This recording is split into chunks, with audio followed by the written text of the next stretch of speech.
Israeli वजीर आजम Naftali Bennett का Bahrain दौरा। मनामा में बहरीनी शाह हमद बिन ईसा बिन सलमान अल खलीफा और वली अहद सलमान बिन हमद अल खलीफा से मुलाकात की। मनामा पहुंचने पर उनका फौजी एजाज के साथ शानदार इस्तकबाल किया गया। इसराइल और बहरीन के दरमियान सन 2020 में बाज़ाब्ता सिफारती ताल्लुकात कायम होने के बाद इसराइली वजीर आजम पहली मरतबा बहरीन का दौरा कर रहे हैं। ईरान का कहना है कि उसने जौहरी मुआहदे की बहाली के लिए अपनी तजावीज़ का हतमी पैकेज मग़रिबी ममालिक को पेश कर दिया है और अब इस हवाले से अहम फैसलों के लिए मग़रिबी ममालिक को सियासी इक़दाम करना होंगे। ईरानी वज़ीर ख़ारजा हुसैन अमीर अब्दुल्लाहियान ने उम्मीद जाहिर की है कि 2015 के जौहरी मुआहदे की बहाली अब काफ़ी करीब आ गई है और मग़रिबी ममालिक को वियना में जारी मुज़ाकरात के दौरान ही तेहरान में आयद पाबंदियों को ख़त्म करने का ऐलान कर देना चाहिए। यूक्रेन के बहरान के तनाजुर में अमरीका ने दारुल हुकूमत कीव में कायम अपने सफारतखाने को दारुल हुकूमत कीव से मग़रिबी शहर मुंतकिल करने का फैसला किया है। अमरीकी वज़ीर ख़ारजा एंटोनियो ब्लिंकन के मुताबिक ये एक आर्जी एहतियाती इक़दाम है। अमरीकी वज़ीर ख़ारजा ने यूक्रेन की सरहद पर रूसी फौजियों की तैनाती से पैदा होने वाली ड्रामाई सूरत हाल के तनाजुर में वाशिंगटन के इस इक़दाम को दुरुस्त करार दिया। अमरीका कई हफ्तों से यूक्रेन पर रूस हमले से खबरदार कर रहा है, जबकि रूसी क़यादत किसी भी तरह के हमले की मनसूबाबंदी की तरदीद करती आई है। जर्मनी के म्यूनिच में 2 ट्रेनों के तसादुम में एक मुसाफिर हलाक जबकि कम अज कम दीगर 18 जख्मी हो गए हैं। पुलिस के मुताबिक जख्मी होने वालों में से 5 की हालत नाजुक है। म्यूनिख की स्टामबर्ग झील के नजदीक ये ट्रेनें सिंगल ट्रैक सेक्शन में आपस में टकरा गई थी, जहां हादसे पर रेस्क्यू वर्कर्स को तैनात कर दिया गया है। कनाडा के वजीर आजम जस्टिन ट्रूडो कोरोना इक़दामात के खिलाफ मुजाहिरों और मुखालिफिन की नाकाबंदी खत्म करवाने के लिए हंगामी हालात नाफिज करने का ऐलान कर दिया है।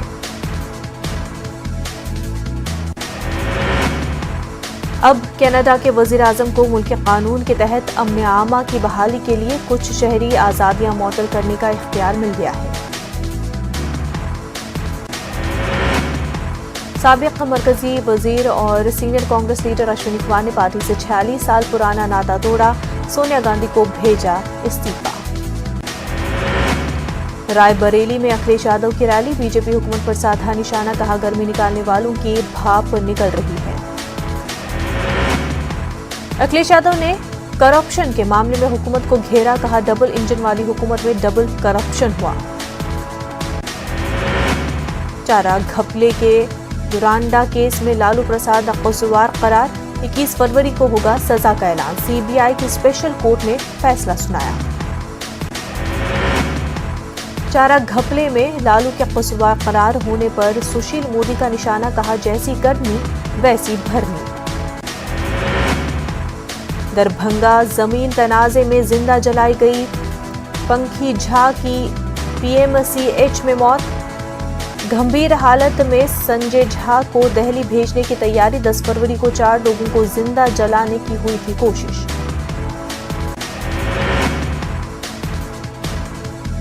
गोपालगंज के सरहदी इलाके में यूपी से लाखों लीटर डीजल और पेट्रोल की स्मगलिंग, करोड़ों के महसूलात का हो रहा है नुकसान, पेट्रोल पंप मालिकों का हो रहा है कारोबार बंद।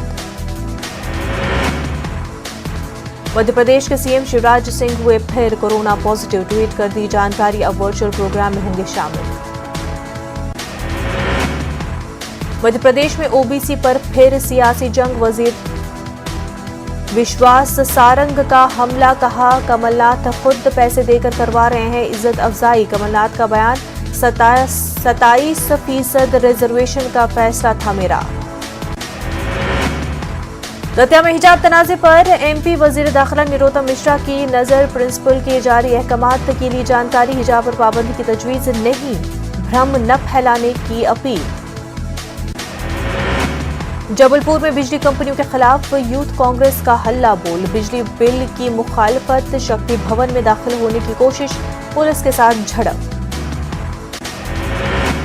मरकजी हुकूमत महाराष्ट्र हुकूमत का तख्ता उलटना चाहती है। संजय राउत ने प्रेस कॉन्फ्रेंस के दौरान मरकज पर लगाया संगीन इल्जाम।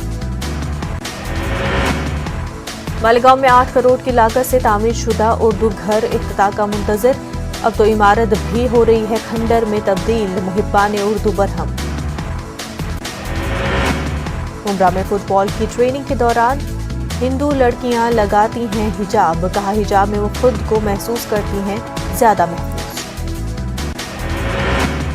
महंगाई के खिलाफ औरंगाबाद में आम आदमी पार्टी की पोस्ट कादम मुहिम शहरियान ने नाम और दस्तखत जब्त करके दर्ज करवाया एहतजाज। मरकजी हुकूमत से महंगाई पर फौरी काबू पाने का मुतालबा।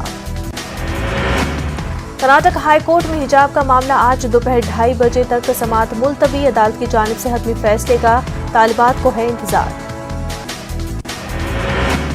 कर्नाटक में हिजाब पर तनाजा जारी। दोबारा स्कूलों के बाहर एहतजाजी मुजाहिरा। हिजाब के लिए मुस्लिम लड़कियों और वालिदैन का एहतजाज। आज से पीयूसी और डिग्री कॉलेज खोलने का फैसला। रियासती हुकूमत ने लिया ये फैसला। कर्नाटक के मंडिया में वालिदैन अपने बच्चों को घर ले गए वापस। हिजाब पहनने की इजाजत न देने के बाद सरपरस्तों ने यह फैसला लिया। रायचूर जिले के शक्ति नगर के पास कृष्णा नदी पर रुकने पार्लियामेंट राजा अमरेश्वर नायक ने किया 4 लेन पुल के तामीरी कामों का आगाज। नए पुल की तामीर से कर्नाटक और तेलंगाना से ताल्लुक रखने वालों को होगी सहूलत।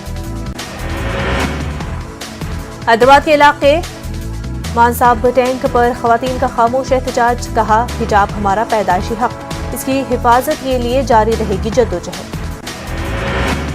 स्कूल गेट पर लड़कियों की बेइज्जती न की जाए। हिजाब तनाजे पर बैडमिंटन खिलाड़ी ज्वाला गुट्टा का रद्द-ए-अमल। कहा गंदी सियासत से उनको दूर रखा जाए।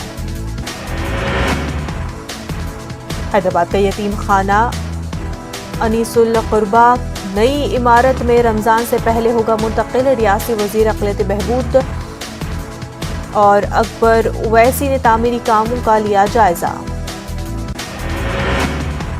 तेलंगाना के वज़ीर-ए-आला KCR का मनाया गया जन्मदिन। पार्टी कारकुनों के मुख्तलिफ लाइव प्रोग्रामों में लिया हिस्सा। 3 दिन तक जारी रहेंगे प्रोग्राम।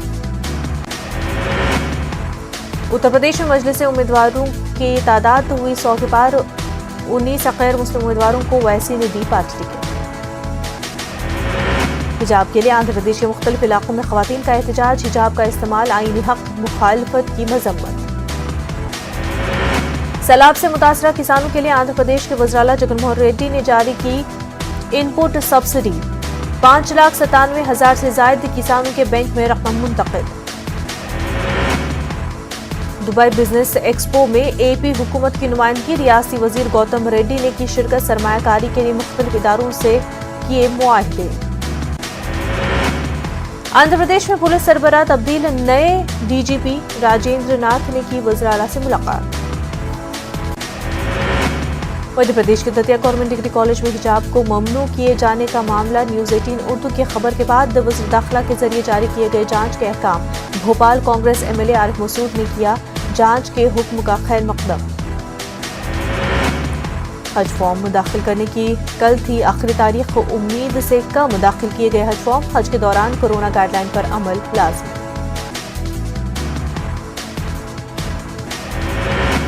अपनी जान की परवाह किए बगैर दूसरे की जान बचाने वाले महबूब खान की इज्जत। भोपाल में महकमा पुलिस ने भी बहादुरी की मिसाल बने महबूब खान को एजाज से नवाजा। टीम इंडिया और वेस्ट इंडीज के दरमियान आज खेला जाएगा T20 सीरीज का पहला मैच। कोलकाता के ईडन गार्डन में टीम इंडिया और वेस्ट इंडीज की टीमें होंगी आमने सामने। टीम इंडिया के कप्तान रोहित शर्मा ने कहा कि ये वक्त तजुर्बा करने का नहीं है। इस वक्त हमको पूरा फोकस अपने खेल पर करना होगा ताकि आलमी कप में फायदा मिले। विराट कोहली की खराब कारकर्दगी पर बोले रोहित शर्मा, जल्द अपने लिए में नजर आएंगे कोहली। अपनी कारकर्दगी से सबको मुतमईन करने वाले हैं कोहली। श्रीलंका और टीम इंडिया के दरमियान सीरीज का पहला मैच लखनऊ में खेला जाएगा। BCCI ने श्रीलंका दौरे का जारी किया शेड्यूल। T20 के बाद 2 टेस्ट मैचों की होगी सीरीज। आईसीसी की आलमी टेस्ट चैंपियनशिप का हिस्सा होगी ये सीरीज। कोरोना वबा के दौरान बाहमी